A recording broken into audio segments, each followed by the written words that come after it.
Hi, my name is Lori Keesey, and I am an author blogger. So excited to have a soulful conversation with Pearl today. Hey everybody, it's Pearl Chiarenza with Women's Successful Living, and you are listening to Conversations with Pearl. And I am so excited to bring an amazing author to our platform today.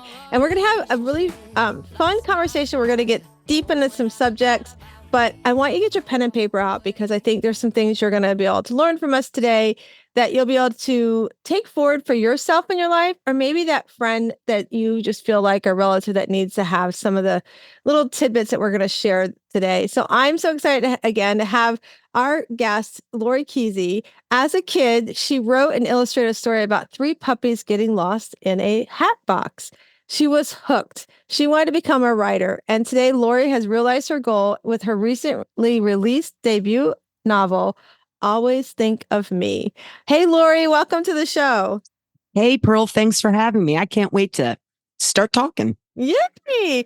So let's talk about with the little kid. Let's talk about so one of the things that's fun is that when we get talking to our guests here on the show, I always ask, when you were a little kid, so I'm going to ask you the question that I just think is so much fun because I feel like the answer always ends up leading us to where we are today, right? So as a little girl, for me, I always thought I wanted to be a teacher. And so as our listeners know, if they've been listening to us long enough, they know that I talk about how as I grew up, I didn't have the opportunity to go get that next level education to help me become a teacher.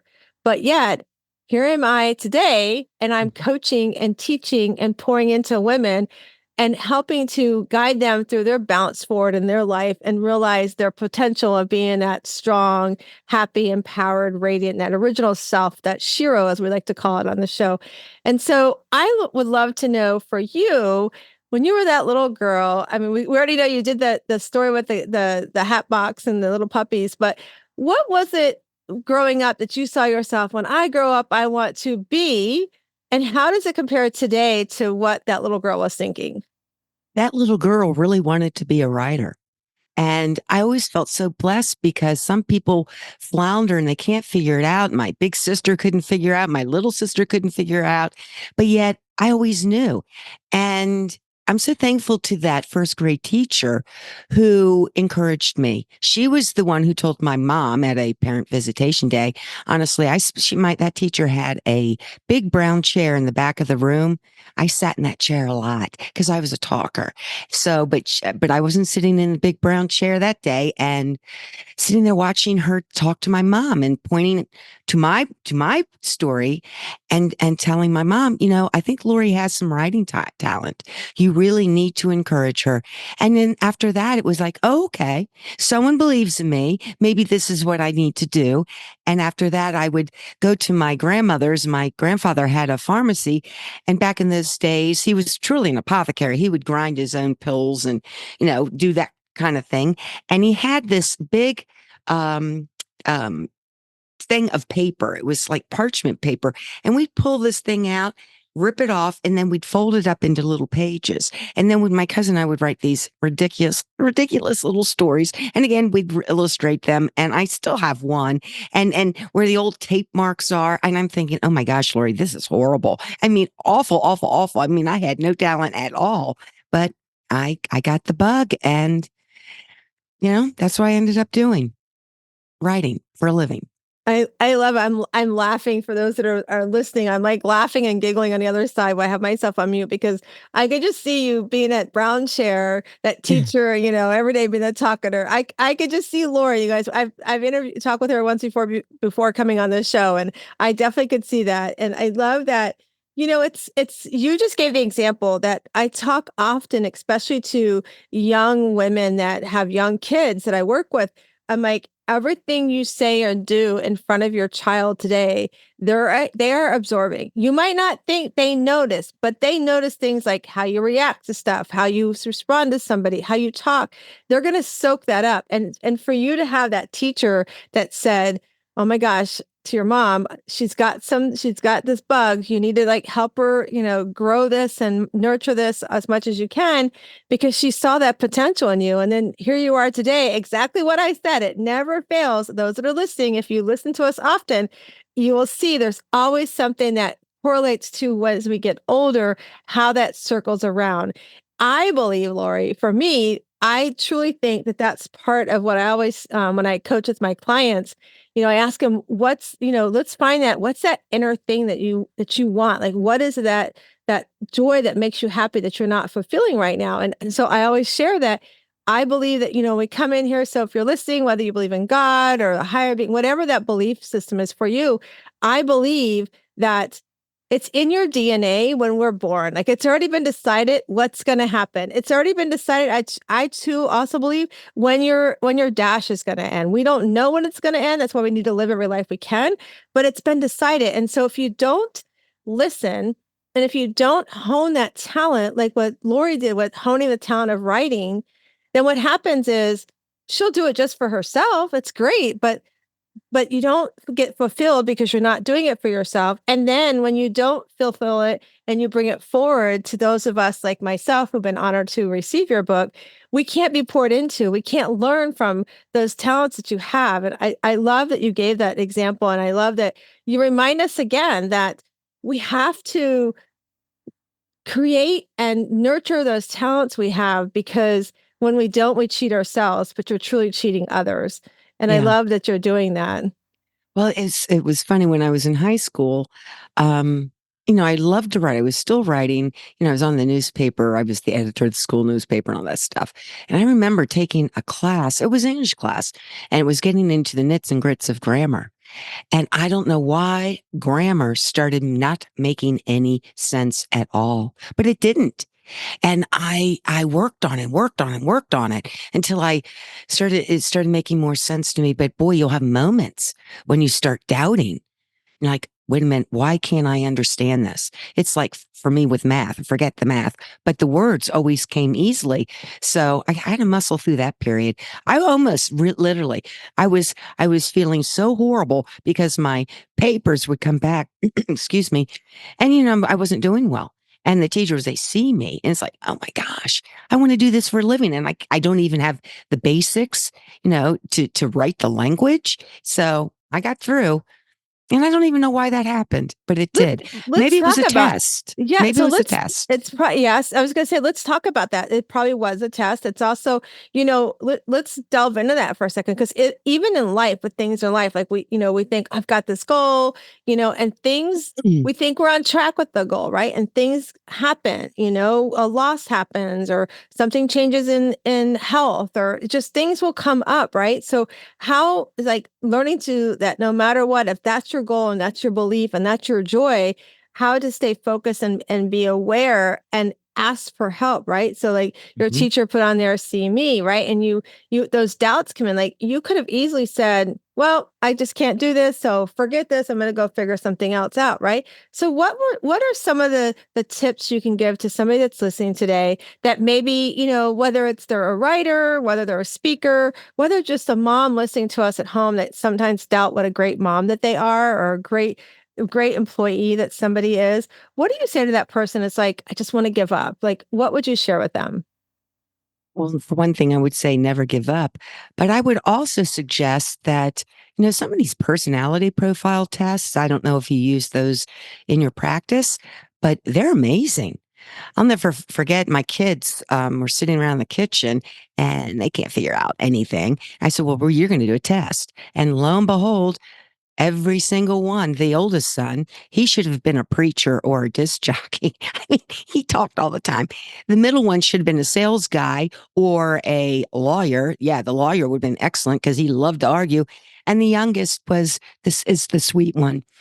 And that test revealed that he should be an elementary school teacher. And behold, that's what he is. For me, I was right on the money, girl. Right on the money. Writer. communications, was anything to do with that. And my husband, he was a builder. He is gifted with carpentry, and sure enough, it those tests nailed it. So if you're in doubt, and they're online, they don't cost anything. It might give you a good idea. That's what I always advise people. If they're feeling doubtful, they don't know what they want to do, I always say that. And of course, I pray, so I always pray. Please show me the way, because I'm really don't want to navigate this alone. I don't want to screw up. Yes, I love tests. So since you brought that up, we're just going to plug the test that I use here. I Okay. love that you do that with your kids because like it's so powerful. I sent the test to my brother and my sister-in-law. My brother's going through some health stuff right now. And I'm Mm, like, listen, take this because I can give you some things that help you work through the emotions hmm that you're feeling, right? And so hmm yes, we do. That's one of the things when I work with my clients, one of the first things we do is we actually take what we call a mental fitness quiz to see hmm where are they in that mental fitness? Because we know our brain is our best friend, but it can be our worst enemy as well. So if you're Oh, yeah. listening and you want to know where to take the quiz, get your pen and paper out. It's so simple. You're going to go to pearls with an S survey.com /PQ like queen quiz. So it's two Q's. So it's pearls survey.com /PQQIZ. So take that test and you will be able to see whether, like for me, I was high on being a people pleaser. I was a risk taker. I have some clients that are high achievers. Like they're not happy with that, award that they just got. They're like, okay, I'm done with that. I'm going to go get the next one. Right. So like, Mm, and then what we do with that quiz is like you said with your son, it would help to identify like where he should navigate for his career path. We take that quiz and we talk about how can we sage those thoughts and that saboteur and that judge that shows up and says, I'm not worthy. And especially a people hmm pleaser, we tell ourselves people aren't going to like us or they're going to think I'm selfish because I'm saying no. Right. So we work through those things so that we can help you to stay on track with what is that goal and vision you have, like we were just talking about, like what are some of the things you can do to help stay on track. And I love that you said too, I call it offer up, right? I call it offer up. A week ago Sunday I was back in Nevada. I was sitting in church and um this lady was sitting in front of us, and I have an amazing nephew who's on the spectrum, and he was a little twitchy, and so father wasn't preaching, there was nothing going on but just some singing. And we were like, well, if you're that, he's like, I'm tired because he wanted to lay down. We're like, no, you're in church. You got to sit up. He's like, I'm tired. I go, and I literally just whispered, well, I guess when we go home, you should go to bed early. The lady in front of me sitting in church turns around and shushes us. And I was like, okay, God, offer it up. I got to like bite my tongue here. Right. And so she just, and then what happened, the next thing that happened is when we went to give the sign of peace, she basically ignored us. Well, Totally, that yes, wasn't. that Well, look. that's not cool. So I That's sat not there cool. again and I'm like, okay, God, you got to tell me what to do. And I just kept offering her up. I kept offering her up. Now, after I left, we went outside and I did walk up to her and I said, I'd like to know your name because I'd like to pray for you. My name is Pearl. You can pray for me, but I'd like to pray for you because for whatever reason you didn't feel like giving me the sign of the peace. I want you to know I'm thinking about you. And she just looked at me like I couldn't believe I did it. And she's like, well, I did. I'm like, I'm not going to argue with you, but you didn't. And you shushed us in church. So you don't know the situation. And so I just want you to know I'm going to pray for you. My name is Pearl. What's your name? She would not give me her name. So Wow. I just got in the car with my sister-in-law and she just looked at me. She goes, I knew you were going to say something. I said, I just offered to pray for her. you know, Well, but it the probably thing, made her think. That's for yeah, sure. yeah, for sure. And so, Yeah. the whole point of that is like to follow through on what you believe in. I believed what she did was wrong. I believe that shushing and without knowing that we don't know people's circumstances. You and I have talked about this before. We don't know what people are going through. We don't know that somebody has lost a child. We don't know that somebody's lost a job, their spouse is sick, or what's happening. So we hmm make these assumptions without getting to know somebody and just walking up going, are you okay? Can I help you? Can I Right. pray for you? Things like that. So I love that we talk about that reminder together with you today. hmm So you've gone and you've written a book about the puppies in the hat, and now you've grown up and you've got this new amazing book that you've written. And so let's talk about that book. Tell us the name of the book and tell us the meaning behind the book. The book is called Always Think of Me, and here's a copy if people care to see if they It's can such a even see beautiful it. cover. It's an uncommon love story. When I started writing it, I didn't think it was a love story. That concept never crossed my mind. But an editor said, Lori, this is really a love story. It's about a 33-year-old party boy who can't figure out what he wants in life. He meets the woman of his dreams at an outdoor music festival. They forge an unshakable bond. When she leaves abruptly, he figures he's never going to see her again. But then he does. 1 year later, under extraordinary circumstances, he finds himself on a mission to stop her from doing the unthinkable. And through this process, he needs to face his own insecurities, his own reasons for feeling like a failure. Okay, people are going to ask, is it based on a true story? Yes. And can we share who this true story is? Yeah, the true story is the oldest son who should have been a disc jockey or a pastor. He was the Yeah, talker. he He was, was the party boy. And he yeah. passed away 6 years ago in a tragic accident. And though this book is not about him per se, the primary character, a guy named Tyrus Cal, TC for short, is based he's a muse. My son was the muse to create this character. You know, his appearance, the way he was, his ability to make friends, his ability to kind of get he understood human nature, and he didn't go anywhere where he didn't end up being the center of attention or making a new friend. And and when he passed, I it was very hard. I mean, you've experienced this, you know what it feels like. And I really started thinking, okay, what am I going to do with this? How do you make, the cliche, making turning lemons into lemonade. What am I going to do with this? And then that's when the concept of the book took root. And the one of the large themes is that we all have a purpose. It doesn't have to be a big purpose. Little purposes. It's like we have one body. We have all these parts. Not one is more important than the other. Just like our missions in life, not one is more important than the other. And I really wanted to drive home that point in this novel.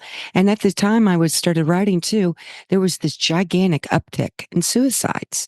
And I'm thinking, my gosh, I can't even imagine a young person taking his or her life. I can't imagine it. And I'm thinking, well, if they understood their own specialness, if someone had lifted them up and encouraged them, maybe they wouldn't be making this decision. You can't take that decision back. And it broke my heart. It really did. Even this day, you know, I, this is what been 5 years ago, especially during the COVID years. All the things that happened then. Oh my goodness. Our mental health. I mean, it breaks my heart. People have a reason for being. We're not random. Yeah, I'm, like what you've done is to share take something so tragic and turn it into something that can maybe pour into somebody else, right? And Right. hopefully, and who knows, even save somebody's life, right? I think it's really that's one of the things on this grief journey that I have found too. People will say, "Pro, you're so strong. Like, how do you share about it?" And I'm like, "Listen, getting up every day ain't easy some days." Some days Yeah. I just want to be like, like the other day I walked the dogs outside and I was like, oh shoot, Matt's birthday's in a couple weeks. Like it just like hit me, right? And so it's like, Yeah. I get overwhelmed with tears. But again, I don't hold it back because I really believe that we have to let the waves come and let them feel it and let it, and in some ways I feel like too that, when I have those waves, I feel like Matt's there. Like he's here. He's holding me up, as I'm going through it. And but to so many people, like you said, get stuck. They get stuck in the grief. They don't know what to do. They feel like there's no life because that loved one, especially a child, is not here any longer. And I was talking with the girl who runs our grief group. We meet once a month, and we were having a conversation about. She's like, I just don't know what to do. We have some people that are just like kind of stuck. They don't want to understand that life is still going on. It's happening all around us, and and like we both agree, we each have to, everybody's grief journey is different, right? Everybody will either let it cripple them and hold them on that day, that time, that minute that they found out, or they'll find, like you done, a purpose, and like I'm doing with Matt's story, is finding a purpose, and or let it be the purpose for living. Because like you have other children. I have a son too that's getting married in October. There's good things that are still happening Hmm. around us. And some of my friends like, how do you do it? I'm like, because I know that Matt, saw me finally figure out who the heck I was. Like I didn't get stuck behind wearing my titles of mom and volunteer and all the stuff, that I finally figured out Pearl is somebody who's here. Like you said, we have a purpose here. My ripple in this world of life has got to, move forward as a wave in some way. And so because of that, I continue to live my life because him and my son Nate saw me start to achieve that. But then also because I have this amazing husband I've been with for 40 years. Well, I'm going to sit and not move, and enjoy that the rest of the years we have together. I have a 60th birthday coming up. I'm excited about that. And then I have a son getting married. Like there's good things still that Hmm. go on. And our loved ones would not want us to sit. And for me, God is not saying, okay, I put you on this earth for you just to sit when I make something bad happen in your world. No, something I always say, and if you're listening to us and you've lost a child, just know that we totally understand, and our journey is definitely different than anybody's journey that's listening to us. But I just believe that for some reason, I have to take the story of what's happened in our world and why Matt's left us at 25 years old and do something with it. And from like you, we're doing a book. Matthew was born of our heart. He was mixed race. He was the only mixed race child, not only in our family as an adoptee, but also in his biological family. So he struggled with that. So he had always wanted to do a book on raising children of a different culture. So we're doing that. We're trying to Yeah. put together 25 families, and so taking like what you did and paying that forward, is so, so important. And I want to circle back around, like you said, about mental health. That's one of the reasons why I started doing this mental fitness coaching is, like you said, like through COVID, I started my little community called the Shiro League because I saw women kind of be like, oh my gosh, I'm having to work from home. I now have to be my kid's teacher, and I did not want to do homeschooling and or be a teacher in my lifetime. I have my spouse home all day long or my partner all day long with me. And while I love them, I don't know that I want to be around them all Hmm. day long. And then, oh, I have to run this household too. I need a Calgon take me away moment, but I'm not allowed to go anywhere. So what do I do? So I created this Shiro League. And so it was a 30-day self-care kind of challenge. Every day you had to do something for yourself. We call it the glow up challenge now. And so when it was finishing up, all the ladies are like, we can't just stop. What else are we going to do? So we just kind of created this community and it's grown to something amazing. And so some of those things are part of my purpose. Hmm. But like you said, mental fitness is so, so important. And I feel like we're talking more about it now because of COVID, but I don't feel like we talk about it enough. I feel like there's still a little taboo around it, especially for men. So if there's a man that's listening, I feel like sometimes you and I talked about it before we hopped on and started recording that, sometimes men aren't open up to going and talking with somebody and asking for help because they feel like, oh, I'm the tough guy. I'm not supposed to. But that's even more reason to ask Hmm. for help. And it's okay to have a coach or a therapist, somebody in your life that you can go, hey, Lori, can I talk to you because this and this and this is bothering me, right? I'd rather you do that than like Lori's book says, doing something that's permanent because you can't Right.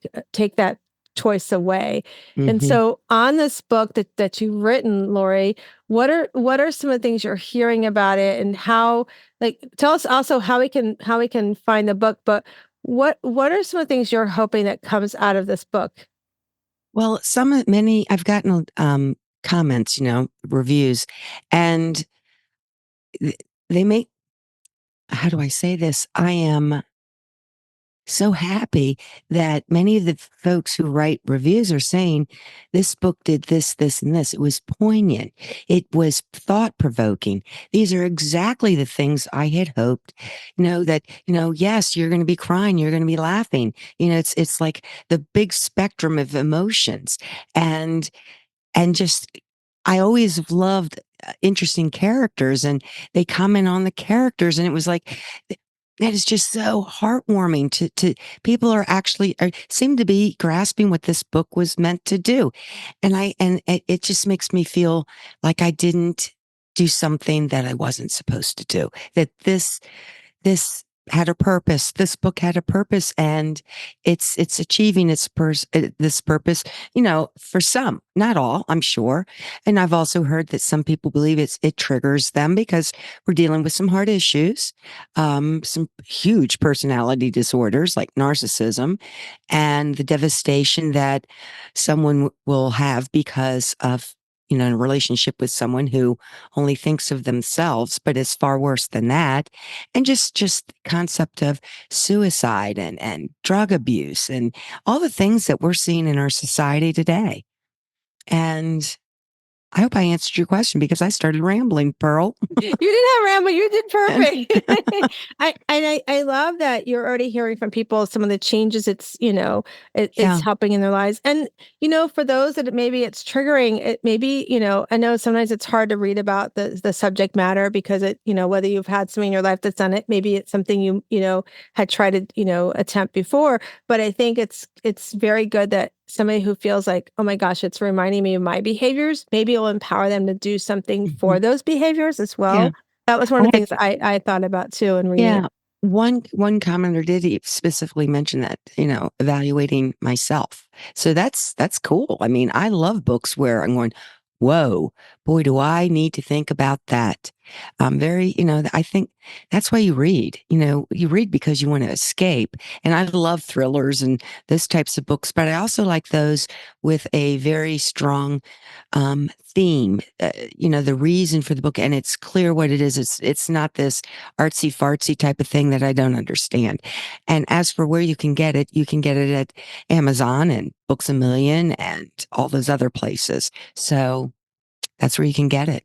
It's awesome. So what are some of the future things with the book you're hoping to do with the book? Like what are some of your plans with the book to one, get more attention, get more people to be aware of the book, but two, what are some of the things that you would like to see like come forward with the book? I mean, some people do summits when they do their book, some people do, webinars with their book, some people just go and do a sort of a book signing / educational moment with them and things like that. What are some of the visions you have for the book?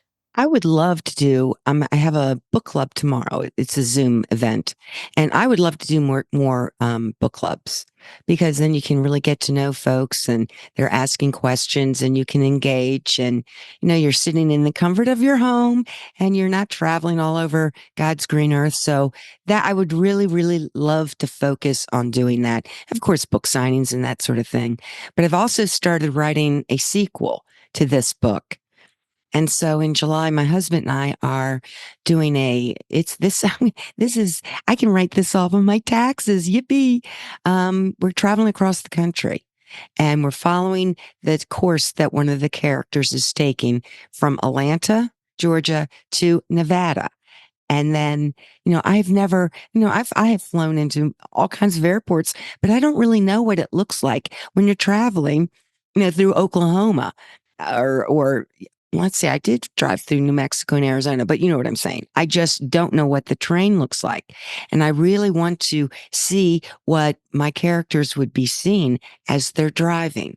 So just meet people, maybe get some more blog post ideas because I do a blog called The Accidental Blogger and I write about overcoming adversity.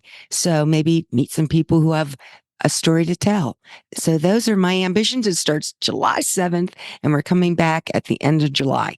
And I'm really looking forward to it because I've never done anything like this. We don't have, That is so much fun. It's so cool that you're like going the path of your character. So if you go to Nevada, I'm going to tell you, you have to put Virginia City on your okay. list. It's so cool. People think Nevada, they think Las Vegas, right? Right. But Dayton and Reno area, which is the area that my brother and his family are from, it's such a cool area. It's very high up. Like I just left there last week. So what are we in the middle of June? There's still snow in the mountain. Yeah. Like it's Yeah. so pretty. They're outside of Tahoe, but Virginia City is Mark Twain. So since you're a writer, it's Mark Twain's birthplace. And He it's a was born in Virginia City? Yep, and it's Really? an old little country western Western town. And then it will Wow. be a little warm, but the Catholic church, you'll have to go in and see it. The stained glass in this Catholic church was just amazing. We went before, like I said, before I left to come up here, because when I go back to visit, it's going to be really hot. So they Hmm. don't have AC in there. So Right. it's like we went early in the first, before the heat was coming in, and it's so pretty, and you just get this amazing view. So have your character take a little Western detour. Yeah, I don't know. Yeah, the basic plot line is formulated in my head.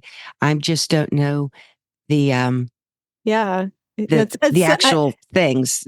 I love that you're taking that and you're doing, like, looking at the next thing, like what can I do next? And oftentimes when we're talking about, like, especially adversity, like, you like me, being a grieving mom, sometimes that's the biggest adversity, and it's the one we wish on nobody, to have Yeah. to learn to live life with the loss of a child, right? And so finding things like what you're doing and making it fun, like going, this life, but for whatever reason, you and I, this path we're on, it's been chosen.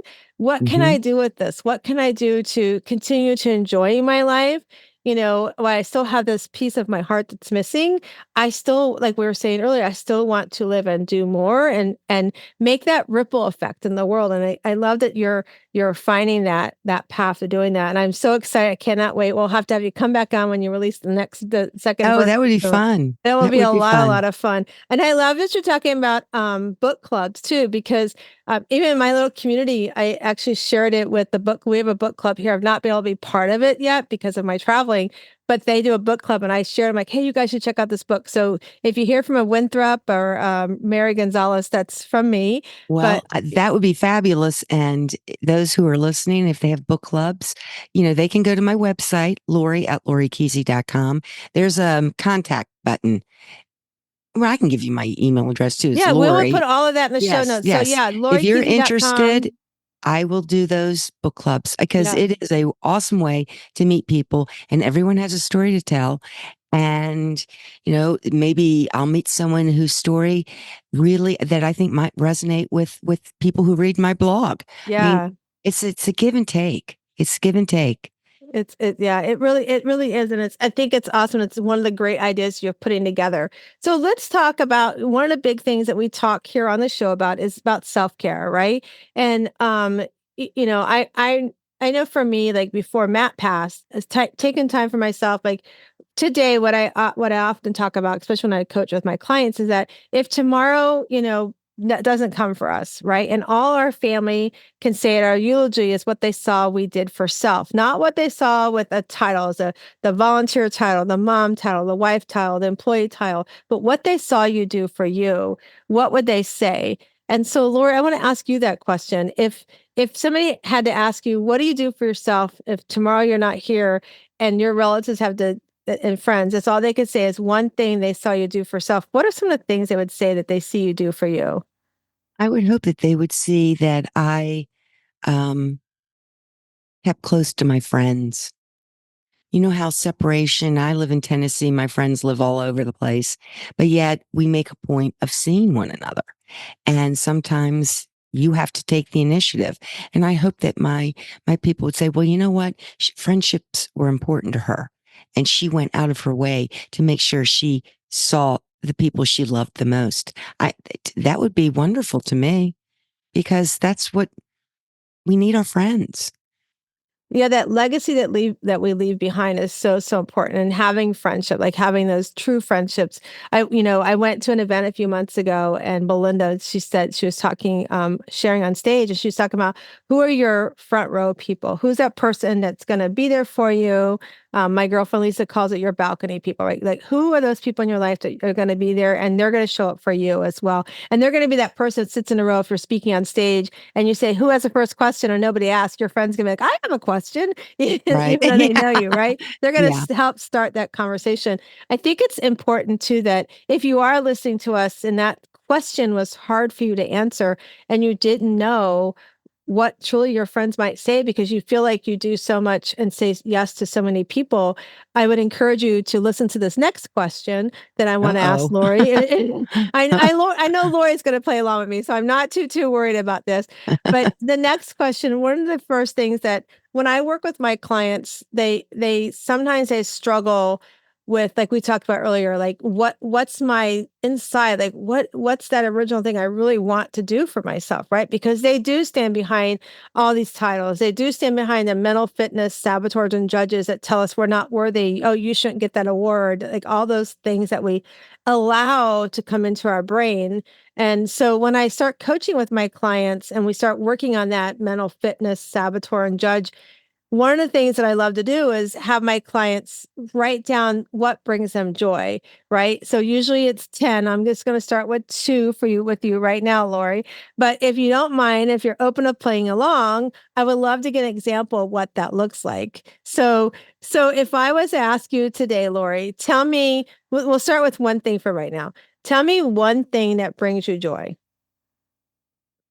Being with my family, my immediate family, as well as my extended family. I love being around family. I love the Keeseys. Those are my people, and they're so much fun. And when we get together, it's always wild. And my kids and my husband, those things give me joy. And of course, my friends. We just got back from a massive road trip. We had to go up to Baltimore for my nephew's wedding, and it was just an amazing time. An amazing time. And then we go to Delaware and we see, my girlfriend, and then we go down to see Kevin's sister. It was just, yeah, friends and family. Okay, Those things bring me joy that's a great example. So you gave us some whys, but why being around them and why being at weddings and why having that feeling? Why is that important to you? because you can be your authentic self And why being your authentic self is so important to you? because it's comfortable. If you're going out in the world and you're pretending you're someone you aren't, it's almost like you're telling a lie. And then you go, how do I respond? Just be yourself. And my family, we're just ourselves. We're really loud too. Oh boy. Very, very loud. And so why being your original self and that authentic self? Why is it important to you at the end of the day when you put your head down on the pillow that you've done that in your life that day? Because I haven't told a lie. If you're not your authentic self, again, you're basically you're a fraud. And no one wants to be a fraud. That kind of eats away at you because people who behave in a way they're like, well, that wasn't really my true self, They Right. they regret it in the end. Just be Yeah. yourself. So But you so should be polite too. I mean, right. people sometimes don't know how to be polite. This is true. So I love that you share that because if the listeners were listening, when Lori, when you first gave that example, you went right into your why before I even have to ask you why being around family, right? And then you let me dig you deeper. Like, okay, being authentic self. So why should somebody be their authentic self? Because they show up originally who they're supposed to be. They're not being a fraud. They're not faking it to make it. All those things is what I got from you Hmm. on that one. Yeah. So And also it also means that you should like yourself, right?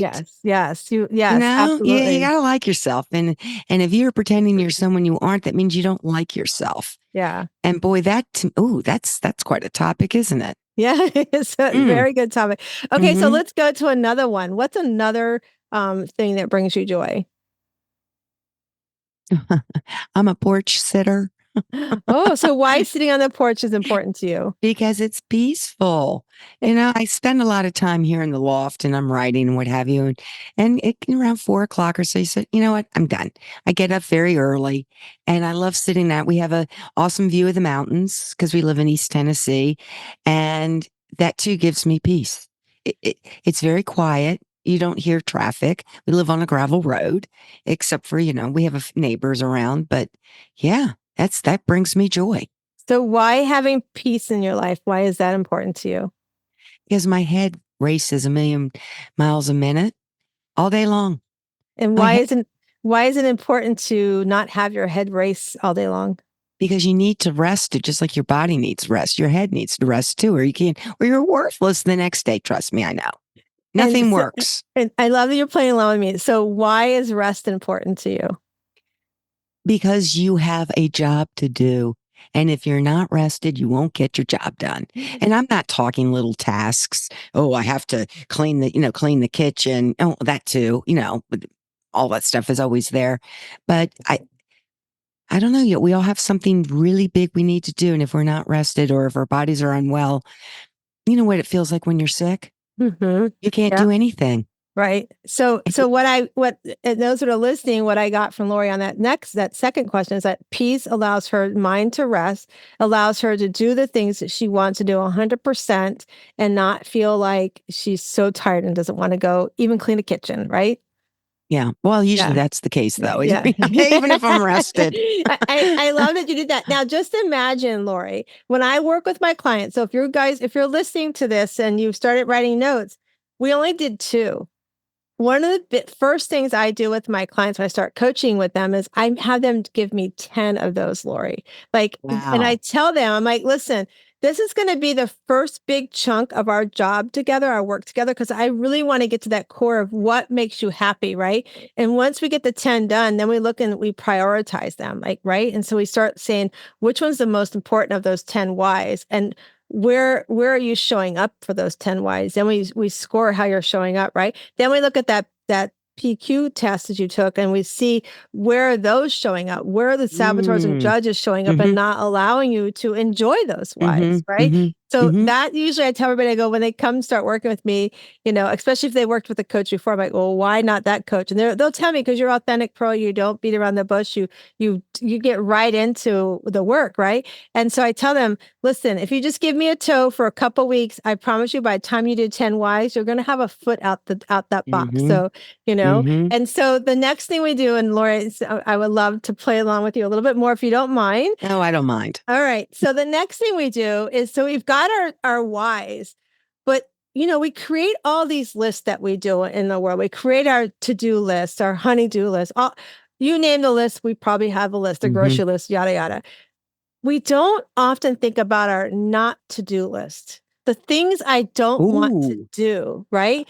So that's if you good. if you had to think, and again, I'm only going to ask you for three. When you Oh do the dear. homework and you coach with me, we're talking 10, but give me three things that would be on your not to-do list so that therefore you have time for your whys. I wouldn't say yes to things I don't really want to do. And you know what they are. Someone says, could you do this? And you breathe in a huge breath there and no, I don't really want to do that. You gotta learn to say no. Yeah. Okay. So that's one. Things I really don't want to do. Hmm. Sometimes I don't want to leave the house. That's terrible. It's like I'm sitting up here on this ridge but, and sometimes I give into it, but I try not to do it too often because you become a hermit and that's not good. So that's another thing things I don't like to, sometimes I just don't want to go out into traffic. I don't want to deal and traffic around here is getting worse. I mean, it's like all these people are moving into Tennessee. The third things you don't want to do. Uh, right now, I know this is so silly. Right now, we're having company this weekend and I don't feel like cleaning the house. I really don't want to do that, but I have to do that. And, What and I know I'm not answering these very adequately, No, I'm sure. but you're saying what's on your heart, and that's important for those that are listening too. You're what's first coming up for you, right? Is so the saying no. We do that often. We say yes to so many things, and it Mm-hmm. stops us from sitting on that porch outside where you're Mm-hmm. at, right? It stops Mm-hmm. us from doing something that we love to do, right? So saying no is so important, and we have to remember, those that are listening, no is a complete sentence, and you can say it with a smile on your face. It's Love not that, something you Paul. should feel guilty about, right? And Yeah. so I make my clients practice saying no in a mirror with a smile on their face, right? And Uh-huh. so that's so important. And then leaving home, what I get from that is you don't want to be in the chaos, right? The Right. chaos keeps you from doing things that you like to do, whether it's writing, whether it's sitting on the front porch, whether it's spending time with your family, like what you said, right? If you're in that chaos of life and that traffic and all that, it's taking you away from doing the things you want to do because it takes time to go through traffic. It takes time to get to the store. All those things that are time suckers is what I got from that, right? Stay Oh away my from goodness. time suckers, Yeah. right? I could add another one here. I could. Go ahead, add it. Social media. Yes, another time sucker, right? Oh my gosh. That's what prompted that. If Yeah, I didn't have to do it, I probably wouldn't. right. Yeah. And then the other one was cleaning, right? Who wants to get up and have to clean? Again, those are things we have to do. Some people pass it out. Some people don't want to, put it out. Some people can't afford to have someone else do it. But so if you're listening and you are a mom with littles in the house, you don't have to do it all. Or if you're somebody who only has a partner, you don't have to do it all. And if you're a solo person living at home, it doesn't have to be done all at one time. So I'm going to break that down. If you are a family with littles at home, your littles can do something as simple as folding their laundry, even at 5 years old. I watched Hmm. my sister-in-law teach my nephew how to fold laundry and put it away. She's like, it's not perfect. It's not how I would do it, but he's in the act of learning. We Hmm. are a team in this home. Ooh, It's not very good. mom has to do everything. Hmm. This house is a business and we are running it as a team, right? So that's so important. And then the other thing too is if you have a partner at home, you're not meant we're long past the generational thing of mom did everything, the wife did everything. We're long past that in our world today. There's no reason why it can't be a partnership and breaking down. Like my husband, since I've been with him, he does laundry. Hmm. Right? He does the laundry. He not I would fold it. He'd make sure it got washed, right? We as a team, that's how it works for us. I don't do trash. That him and my boys knew I didn't take out trash. They take out trash. I would put the trash bag in the trash can. That's okay. I don't mind doing that, right? Hmm. So there's a team. And then if you're by yourself at home and you're listening, you don't have to do everything every day. Pick something for 1 hour a day and work on that and just kind of go through that routine and create that process for you because its life is important. And like you said, cleaning takes time away from doing the things you love to do. Some other things that could be on that list if you're listening to us is the negative self-talk. Like Oh telling yeah. yourself you're Hmm. not worthy, right? Telling yourself you shouldn't have that. I don't have time for that, right? Those negative self-talks. The other thing that I always love to bring up too, Lori, is affirmations. Do you have your favorite affirmation? I can do all things through Christ who strengthens me. Yes. So I love that. And I'm going to kind of like flip that a little bit for you, right? Because Okay. some people in today's world, some people may be doubting their faith, right? Maybe not Hmm. sure where they're at, right? So Hmm. somebody might take Lori's perfect example and say, I am going to look in the world today to allow Christ to come into my life because I don't know if I'm connected. Hmm. Right? So that might be another way that you can say it. It's also like somebody saying, I had a client one time and I build on this for my friend Kari. Her and I got talking about affirmations and how you stand in front of your mirror and you say, I have all the abundance in my bank account, right? And then you're like going, I got $20 and I can't pay my gas bill. How do I have abundance, right? So you're like, you're already telling your brain you don't believe it, right? But if Right. you can change your affirmations to start teaching your brain to look for the opportunities, right? So Right. like just recently, I want to have more income into my household and my husband's retired and there's some things we want to do, right? And we don't want to touch retirement. So one of the things that I started saying is, what things are out there that I can look for today that will bring abundance into my life? I've been Hmm. doing that for 6 months. I just had something come across my desk. It came across me 6 months ago when I first started the affirmation, but I ignored it because I didn't know the person who was referring it to me. But then a friend of mine, Laura, when she started sharing about, I was like, Laura, are you doing it's a passive income thing. Are you Hmm. doing this passive income thing? She's, oh my gosh, Pearl, I am doing it and it's going great for me. She's been able to bring some extra income into her world. I'm like, okay, since you're doing it, I've known you for so long. I know, like, and trust you. Let's talk. And so, because of that affirmation of asking, that came across and I really listened, right? So, Hmm. if you're listening to us, I get sometimes affirmations, you're like, foo foo, I don't want to care about it, right? But if you can change how you're saying it so it becomes more believable for yourself, you can actually open doors Hmm. to Hmm. allow it to come in, right? Hmm. What are your thoughts on that? Well, I got to tell you, I have someone I know who deeply depressed all the time. And one time I was talking with her and I said, "Which voice do you listen to?" She goes, "The only one who talks to me, the one who tells me I'm worthless." That broke my heart. That's you think these affirmations are nonsense? I completely and utterly disagree. I agree with you, Pearl. You have got to feed your brain and because your thought process will follow the same rut if you Yeah, let it. You absolutely. got to catch yourself. Wait a minute, where did this thought come from? This Yeah. is not from a good place. This is from a dark place. This is from an evil place. And let me Yeah. tell you, there are a lot of force out there do want to achieve what you were designed to do. Fight it all the time.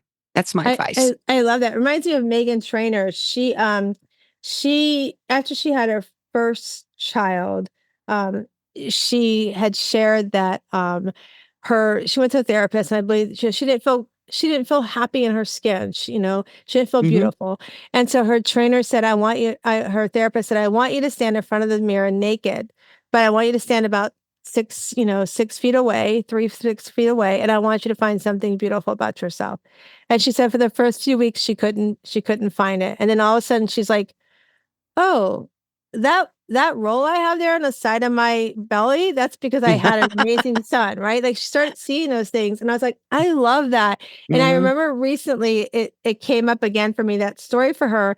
Probably about a month ago, I noticed I had like this little wrinkle on my left eye and I was like, "Ooh, where'd that come up from?" And then I realized I'm like, "You know what? That's because all the tears I've been crying over the past however many months since Mm-hmm. Matt's gone. That's where that's showing Mm-hmm. up, and I embrace it. I think it's important that we, like you said, we listen to that voice. That's why I love doing my mental fitness coaching, because I love to take that negative thought that's like trying to overwhelm our brain, our worst enemy part of our brain, and flip it so you can find the best friend that's in your brain, because the best friend's in there. We just have to do some of the work, like what you helped me do today, Lori. You allowed me to share some of those things with others. And I love that what you're bringing forward into this world is you're bringing stories that can inspire and empower others to know that they're not alone, that Right. there's people out there that can help you. And if anybody gets anything from this podcast today, I hope that you do go read Lori's book. I hope that you get inspired. I know I've been reading it and it's really powerful. That's why I shared it with my community for the book club as well. And I hope that if you have a book club, that you do reach out to Lori. Everything will be in the show notes. But Lori, share with everybody before we get close, because I just looked at like, oh my gosh, we're almost done. It's been so much fun. But share with everybody how they can find you on social media, and we'll put it in the show notes as well. But if somebody really wants to write down right now, where do they find you at? Well, the best place I think is to go to my website, LoriKeesey.com. You can contact me. There's a contact button there. You can check out my past blog posts. I've written 2 short stories as well. They're available there. I'm on Facebook, LinkedIn, Instagram, and X. So but oh, and sign up for my monthly letter. I call that something to chew on. That's you just get one little letter from me every month. And I try to tell someone's story. It's not about me. I don't want to talk about me, but this month I will be talking about me because I'm talking about how I'm doing this trip that I never dreamed. Well, I always wanted to do, but never had the courage to do. I think it's so much So there fun. you go. That's the Awesome. best way to stay in touch with me. And when people write me, I do write back. I love it. So we'll have that in the show notes as well. But Lori Keesey, and it's Keesey, if you're wondering how to spell that, And .com. Lori, And Lori. good job. I almost forgot that part. So okay, everybody knows that one of the things that we do here is I have my Better Questions, Better Life cards. These are not, I'm going to plug these cards all the time, because talking about mental fitness, these cards are powerful. I have half a deck here, half at my brother's house, because I'll be heading back there to visit them again. But um, I'm going to shuffle them, and there's 77 cards in the deck, and they're really powerful questions that you can meditate on, journal on. But Lori's going to tell me when to stop shuffling, and we're going to have her answer the question that we pull Uh, up. So here we go, Lori. Tell me when. when All right. So her question is, ooh, this is a good one. It's one of my favorites. What if my inner voice is right? Oh, wow. Well, because I tried not to listen to the negative, I'm going to be one happy girl. Because sometimes you think, oh, if this happens, this happens. And then the little negative voice goes, you're fooling yourself. And they say, no, no, no, no, no, no. I'm not listening to that. Not listening to you. This would be wonderful, you know? So there you go. I have good thoughts in my mind about where I want to be, what I want to do, for the time that will be allowed to stay here on earth. And I hope it all comes to pass. I want I to make a difference. what was that? I do want to make a difference. I want to make Oh, a yes. difference. Absolutely. I think everybody, needs to remember we have to make a difference in this world. And even you should be answering that question, because it's so powerful. I have the honor of coaching for a nonprofit for these amazing ladies who are in between homelessness or they're leaving difficult Hmm. situations. And I get to go over once a month and coach with them in person or talk to them online. And one of the things I always tell them too, and if you're listening to us, it's really important to remember this, and that is, what can you do to pour into somebody else? Like I tell the ladies, as you leave the Hmm. house, as you bounce forward from the home and you go into your own place, and leave a note on the pillow for that lady who's going to come put her head down in Hmm. that same pillow in that same bed you've been in, getting some respite, getting some help, and pour into that person, because it's so, so important that we show as much love we can to the other person, because sometimes your words are all they're going to hear. That's And right. And it's our highest calling. It's one of yep, the things we are supposed to do. We are supposed to help others. yeah, We're absolutely. not meant to be isolated. And that's why sometimes, like sometimes I don't want to go out into the chaos. Well, the world's chaotic. You need to get out there, girl. Absolutely. Well, this has So, been so, so much fun. I've had a blast. And for those that are wondering if you took notes and didn't hear before and you want to learn about that quiz, I'm going to share it with you again. It's pearlssurvey.com. That's two S's in there. So pearlssurvey.com/PQQIZ, PQ quiz. Go take it, be encouraged. And I just want to remind you that you come into this world, you are a little rough on the outside. That oyster is needing some care and some love. And as you open that oyster with some love, you will find your inner pearl of greatness. And I hope you go out today and you find your inner pearl of greatness. Have an amazing day. And thanks for being the shiro you are.